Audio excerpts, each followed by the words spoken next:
হে মালিক, তুমি আমাদের রক্ষাকারী, তুমি আমাদের রিজিক দাতা।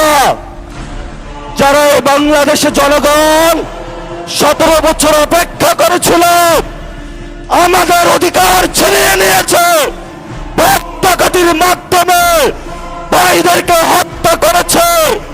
আয়েশের মালিক তোমার মালিকের বিচারে আমরা বিচার রেখে গেলাম। তুমি তাদের দৃষ্টান্তমূলক শাস্তি বাংলার মাটিতে জনগণের সামনে করবে। আমরা আজকে তোমার মসজিদের সামনে বিচার রেখে গেলাম। বাংলাদেশের মানুষ হতাশ হবেন না। লা তাহজান, ইন্নাল্লাহা মানা।